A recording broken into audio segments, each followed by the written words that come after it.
नमस्कार, मैं हूं विज्ञान प्रकाश और परिवर्तन में आपका स्वागत है। परिवर्तन में हम बात कर रहे हैं वॉर जोन की और उनकी वजह से दुनिया भर में आ रहे परिवर्तनों की।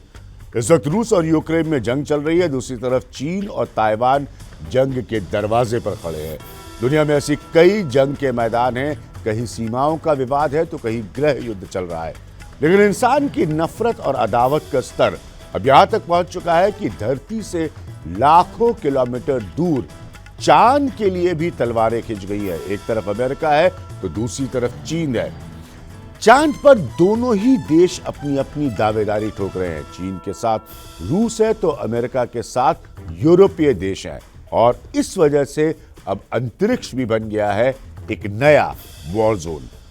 अमेरिका का कहना है कि उसने चांद पर जो जगह स्पॉट की है, यानी कि तय की है, वहां कोई दूसरा देश अपना अंतरिक्ष यान नहीं उतार सकता। चांद की उन जगहों से दूसरे देशों को दूर रहना होगा, और यही बात चीन और रूस के दिल में कांटे की तरह चुभ रही है। चांद के किस इलाके पर किसका कब्जा होगा, और इसको लेकर चीन और अमेरिका के बीच ठन गई है। बड़ी बात यह है कि जिस मुद्दे को ये इतनी तेजी से भड़का रहे हैं, आकलनकर्ता ये कहते हैं कि कहीं ये किसी तीसरे विश्व युद्ध की वजह न बन जाए।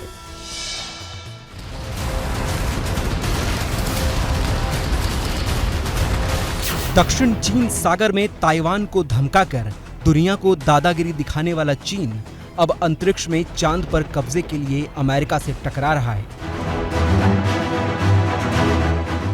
चीन के स्पेस एयरक्राफ्ट चांद की जमीन पर कहां उतरेंगे, चांद के किस इलाके में चीन के एस्ट्रोनॉट्स रहेंगे, और चांद पर कौन सा देश कहां अपना बेस बनाएगा, इन तमाम बातों को लेकर चीन की अमेरिका के साथ ठन गई है।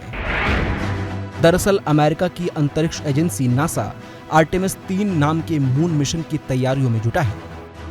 2024 में चांद की कक्षा में नासा एक क्रू मिशन भेजने वाला है, और 3 साल बाद यानी 2025 में अमेरिका के 2 एस्ट्रोनॉट अंतरिक्ष में 21 लाख किलोमीटर की दूरी तय करके चांद पर कदम रखने वाले हैं। The team is very confident. They have taken what they did not know. They've looked at it. They've looked at the physics. They are absolutely sure.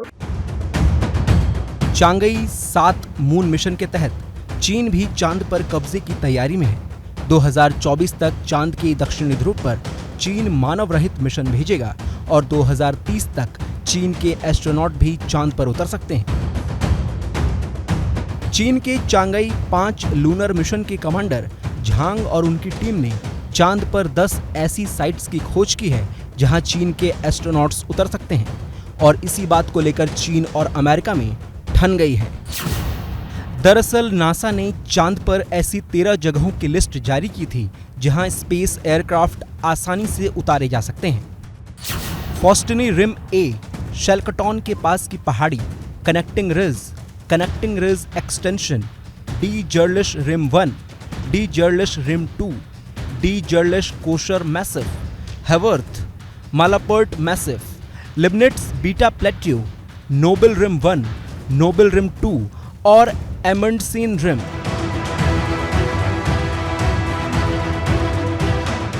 दरअसल नासा ने चांद पर ऐसी 13 जगहों की लिस्ट जारी की थी जहां स्पेस एयरक्राफ्ट आसानी से उतारे जा सकते हैं। ये सभी नाम वैज्ञानिकों के नाम पर रखे गए हैं। चांद की ये वो जगहें हैं जो एस्ट्रोनॉट के रहने और स्पेस एयरक्राफ्ट को लैंड कराने के लिए परफेक्ट मानी जा रही हैं। चांद बेहद ठंडा है, लेकिन इन जगहों का तापमान रहने के लिहाज से ज्यादा बेहतर है, और इन जगहों पर एस्ट्रोनॉट ज्यादा सुरक्षित भी रहेंगे। लेकिन चांद के इन 13 में से 3 स्पॉट्स ऐसे हैं जहां अमेरिका और चीन के अंतरिक्ष यान की लैंडिंग लोकेशन ओवरलैप कर रही है। नासा के आर्टेमिस 3 मिशन और चीन के चांगई 7 मिशन ने शैकलेटॉन, वोर्थ और नोबल क्रेटर के पास लैंडिंग की जगह चुनी है, और इसको लेकर भी चीन और अमेरिका के बीच करीब 1 महीने से टकराव बढ़ गया है। नासा का आरोप है कि चीन अपने सैन्य अंतरिक्ष मिशन को अंजाम देने के लिए चांद पर कब्जा करना चाहता है, ताकि दुश्मन देशों के सुरक्षा तंत्र और सैटेलाइट को निशाना बना सके। नासा का प्रोग्राम मून मिशन शुरू हुआ है तो सवाल ये भी उठे हैं कि इतने भारी भरकम और इतने शक्तिशाली रॉकेट के अंतरिक्ष में जाने से क्या कचरे को और अधिक योगदान मिलने वाला है। पिछले इतने सालों में बहुत सारी ऐसी घटनाएं हो चुकी हैं जिसमें कई चीज़ें, छोटी छोटी चीज़ें भी जो हैं, जैसे इंटरनेशनल स्पेस स्टेशन के साथ टकरा गई हूँ या किसी सैटेलाइट के साथ टकराई हूँ, तो ऐसे कई वाक़ये हुए हैं। तो ये चिंता होनी स्वाभाविक है। सवाल यह है कि चीन को चांद क्यों चाहिए, और सवाल यह भी है कि अमेरिका को चांद क्यों चाहिए। वैसे भी इस वक्त चांद पर चीन का रोवर मौजूद है। अगले 2 सालों में मानव रहित मून मिशन भेजने की तैयारी में चीन लगा हुआ है। उधर अमेरिका के आर्टेमिस 3 मून मिशन का रॉकेट तो लॉन्चिंग पैड पर तैयार खड़ा है, बस इसकी फाइनल टेस्टिंग चल रही है।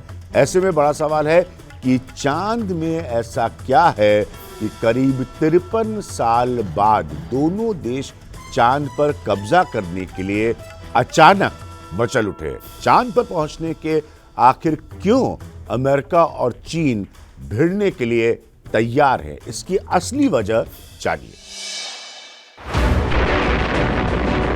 ताकत का एक बड़ा पैमाना है परमाणु बम। अमेरिका, रूस और चीन समेत दुनिया के सिर्फ 9 देश के पास परमाणु बम है और आर्थिक तरक्की के लिए जरूरी परमाणु ऊर्जा के इस्तेमाल में भी यही देश आगे हैं। लेकिन तरक्की की रफ्तार को बेहद तेज कर सकती है हीलियम, वो हीलियम गैस जो चांद पर बड़े पैमाने पर मौजूद है।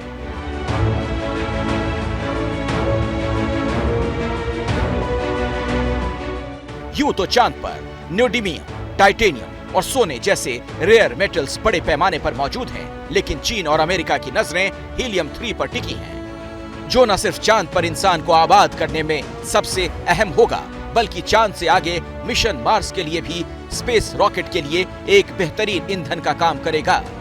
हीलियम 3 से ऐसी बिजली बनाई जा सकती है जो पर्यावरण के लिए एकदम सुरक्षित है। विशेषज्ञों के मुताबिक सिर्फ 3 चम्मच हीलियम 3 धरती पर मौजूद 5000 टन कोयले के बराबर ऊर्जा पैदा कर सकती है, और इसीलिए चांद पर जाने और उस पर कब्जा जमाने के लिए दुनिया के देशों में रेस लग गई है। This is a test flight, and that's what you do before you put humans on it. And of course, part of the reason that you've got to have this test flight is you want to make sure that heat shield works. Because when it's encountering 5,000 degrees and it's coming in very fast, you want to make sure that it's working. अमेरिकी अंतरिक्ष agency NASA का अनुमान है कि चांद पर कम से कम 10 lakh metric ton helium 3 मौजूद है, जिसमें से 2.5 लाख टन हीलियम 3 ही जमीन पर लाई जा सकती है। लेकिन ये भी 500 सालों तक दुनिया की ऊर्जा जरूरतों को पूरा करने के लिए काफी है। नासा के पूर्व एडवाइजर कुलिंस्की के मुताबिक हीलियम 3 की कीमत $5 अरब प्रति टन हो सकती है। इसके अलावा चांद पर अरबों डॉलर के खनिज पदार्थ, बेशकीमती धातुओं और बर्फ की शक्ल में पानी का भी विशाल भंडार छिपा है, जिन पर कब्जे के लिए दुनिया में नया संघर्ष छिड़ सकता है। ऑस्ट्रेलिया के रक्षा मंत्रालय के पूर्व अधिकारी मैल्कम डेविस का कहना है कि साल 2030 के दशक तक एक चीनी कंपनी चांद पर होगी, जो पूरे दक्षिण चीन सागर की तरह से चांद के संसाधनों पर अपना दावा कर सकती है। चीन भी चांद को लेकर अमेरिका पर अंतरिक्ष में नेटो बनाने का आरोप लगा रहा है। दरअसल चांद पर कब्जे के इस विवाद की जड़ में अमेरिका का आर्टेमिस समझौता है, जो उसने चांद, मंगल ग्रह और उसके आगे ब्रह्मांड में खोज करने के लिए मित्र देशों के साथ किया है। अमेरिका अपने 3 सालों में चांद पर अपने एस्ट्रोनॉट उतारकर यहाँ बेशकीमती खनिजों की खुदाई शुरू करना चाहता है। जाहिर है चीन और अमेरिका के बीच चांद के अरबों डॉलर के खजाने पर कब्जा जमाने के लिए होड़ तेज हो गई है। वैसे तो चांद तमाम दुनिया का है, शायरों का है, शायरी का है, लेकिन इस संदर्भ में चांद किसका है? चांद पर मौजूद अरबों खरबों रुपया का बेशकीमती खजाना जो है, इस पर पहला हक किसका है? ये वो सवाल है जो दूर अंतरिक्ष में जंग का अलार्म बजा रहा है। इस मुद्दे पर दुनिया भी अब भी 2 खेमों में बटी हुई है। चीन और अमेरिका ही नहीं, दुनिया के कई देश चांद पर अपना ठिकाना बनाना चाहते हैं, लेकिन हर देश के पास स्पेस टेक्नोलॉजी नहीं है और ना ही इतना पैसा है कि मून मिशन पर वो खर्च कर सके। इसलिए चांद को लेकर दुनिया भर में जो तनाव है, जो तनातनी है, वो बढ़ती जा रही है।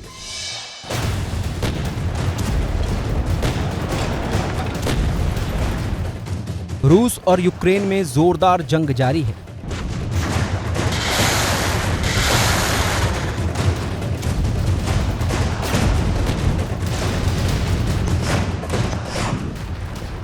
इस जंग ने दुनिया को दो धड़ों में बांट दिया है। विश्व में एक नई व्यवस्था आकार ले रही है। एक तरफ अमेरिकी खेमा है तो दूसरी तरफ खेमे में चीन और रूस है। लेकिन धरती से 21 लाख किलोमीटर दूर चांद को लेकर भी अब दुनिया दो धड़ों में बट गई है। एक खेमे में अमेरिका और मित्र देश तो दूसरे गुट में चीन और रूस हैं। अमेरिका ने अपने मून मिशन आर्टेमिस को लेकर 19 देशों से करार किया है, जिसे चीन की सरकारी मीडिया स्पेस नाटो कह रही है।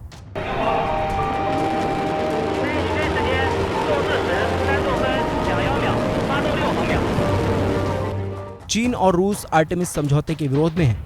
विरोध उन सेफ्टी जोन को लेकर भी है जो चांद पर बनाए गए कुछ इलाके होंगे। इन सेफ्टी जोन से दूसरे देशों को दूर रहना होगा। चीन इसे अंतर्राष्ट्रीय कानून के खिलाफ मान रहा है और इसलिए चीन और रूस ने मिलकर अपना अलग मून मिशन अंतर्राष्ट्रीय लूनर रिसर्च स्टेशन लॉन्च कर दिया है। 外空军和外空司令部研发部署天基进攻性武器，开展军事攻防演习和技术实验，并且加强与盟国的军事合作，加剧军事误判和冲突风险。美方还消极抵制中俄外空军控倡议，阻挠外空军控法律。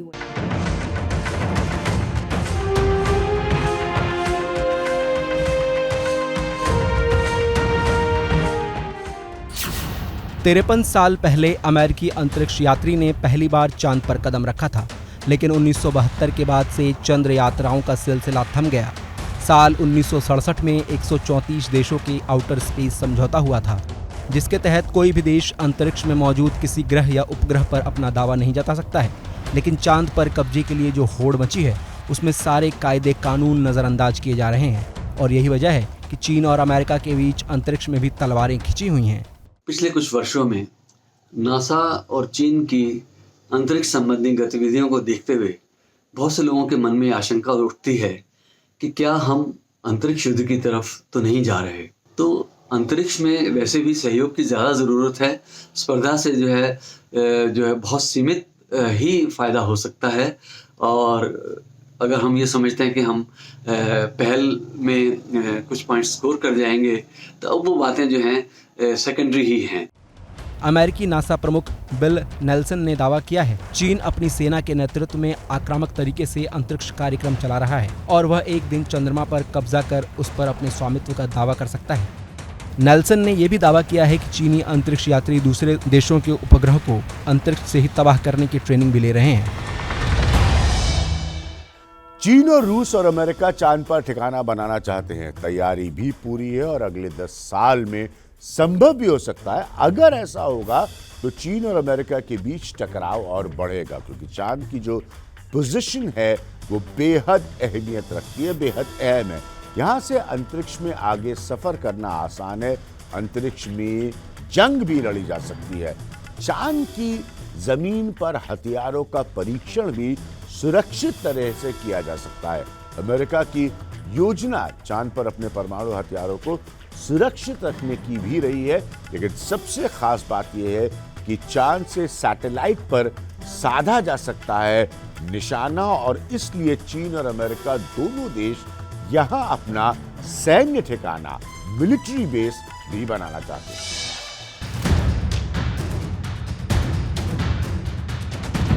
चांद पर सबसे पहले अमेरिका पहुंचा, लेकिन चांद से जुड़े प्रयोगों में चीन अभी सबसे आगे है। 2 चीनी रोवर झुरोंग और U-22 आज भी चांद पर मौजूद है। खास बात यह है कि U-2 चांद की दूरी वाली सतह पर है, जिसका सामना धरती से कभी नहीं होता है। चीन और रूस ने 2026 तक चांद पर अपने अंतरिक्ष यात्री भेजने का ऐलान किया है। रूस जहां रॉकेट टेक्नोलॉजी में माहिर है, वहीं चीन के पास चांद से जुड़ी अहम जानकारियां हैं। इसीलिए अमेरिका टेंशन में है कि ये खेमा 2035 तक चांद पर अपना बेस बनाने का लक्ष्य हासिल कर सकता है। अमेरिका का जोर चांद की सतह की बजाय उसकी कक्षा में अपना बेस बनाने पर है, लेकिन चीन चांद की जमीन पर अपना बेस कैंप बनाना चाहता है, और वो भी लावा ट्यूब के अंदर, ताकि अंतरिक्ष के रेडिएशन और चांद की 173 डिग्री माइनस टेम्परेचर से अपने एस्ट्रोनॉट की हिफाजत कर सके। लेकिन चीन और अमेरिका के बीच टकराव की असल जड़ कैंप नहीं, बल्कि अंतरिक्ष में घूम रहे सैकड़ों सैटेलाइट हैं, जिन्हें चीन निशाना बना सकता है। एलन मस्क और जेफ बेजोस जैसे अरबपतियों से लेकर रवांडा और फिलीपींस जैसे देश खुद का सैटेलाइट लॉन्च कर रहे हैं, क्योंकि आज की डिजिटल दुनिया में संचार से सुरक्षा और कारोबार तक सैटेलाइट के जरिए ही चल रहा है। ऐसे में चीन और अमेरिका एक दूसरे के मिशन मून को सैन्य अभियान करार दे रहे हैं। 政策文件将外空作为国家军事力量的优先领域，进一步加剧外空武器化、战场化趋势，是对外空和平与安全的重大挑战，是对和平利用外空国际共识的公然践踏，充分暴露了美方在外空扩军备战、称霸外空的野心。 धरती से 21 लाख किलोमीटर दूर चांद की लोकेशन बेहद अहम है। भविष्य के स्पेस वॉर में चांद एक हाई ग्राउंड की तरह इस्तेमाल हो सकता है, जहां से किसी भी देश पर हमला करना या फिर अंतरिक्ष में घूम रहे सैटेलाइटों को तबाह करना बेहद आसान होगा। इसीलिए अमेरिका चीन के मिशन मून को सैन्य मिशन करार दे रहा है। वहीं चीन का आरोप है कि अमेरिका ने अंतरिक्ष बल और अंतरिक्ष कमान बनाने के प्रयास तेज कर दिए हैं। वो हमला करने वाले अंतरिक्ष हथियार विकसित कर रहा है और उन्हें तैनात भी कर रहा है। चीन का ये भी आरोप है कि बाहरी अंतरिक्ष में अपने सहयोगियों के साथ साथ अमेरिका सैन्य सहयोग को भी बढ़ा रहा है, और इसी का नतीजा है अमेरिका का मिशन मून आर्टेमिस। तो आखिर में बात सिर्फ चांद की ही नहीं, आगे मंगल के लिए भी लड़ाई छिड़नी तय है। पहले कौन मंगल ग्रह पे पहुंचेगा, ये रेस भी अभी चल रही है। चीन और अमेरिका चांद को लॉन्चिंग पैड की तरह इस्तेमाल करना चाहते हैं, या कि चांद से इंसानों को अंतरिक्ष यान में बैठाकर मंगल ग्रह के लिए रवाना किया जा सके। चांद के जिस दक्षिण ध्रुव पर कब्जे की चीन और अमेरिका भिड़ रहे हैं, वो जो लड़ाई हो रही है, वहां की जमीन में मौजूद बर्फ का इस्तेमाल भी मिशन मंगल के रॉकेट के लिए बेहद अहमियत रखता है। जाहिर है चांद पर कब्जे की होड़ में अब अंतरिक्ष जो है वो एक नए वॉर जोन में तब्दील हो गया है, और ये बहुत बड़ा घटनाक्रम है, बहुत बड़ी बात है। अगले हफ्ते इसी तरह हम एक और वॉर जोन का जिक्र करेंगे और बताएंगे कि उस वॉर जोन की वजह से दुनिया में किस तरह से परिवर्तन आ रहा है। फिलहाल नमस्कार।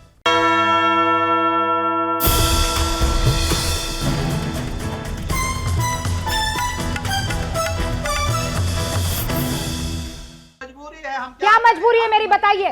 मैं अभी आपको बताती हूँ कि मैंने ओए होए होए होए नमकीन के चटकारे लेते हुए टकटकी मार के डिबेट शो को पॉज रिपीट कर करके देख रहे हैं जोगिंदर जी। इनकी तरह आप भी देखें अपने फेवरेट डिबेट्स को रिपीट कर, और डाउनलोड कीजिए एबीपी लाइव ऐप अपने स्मार्ट टीवी पर।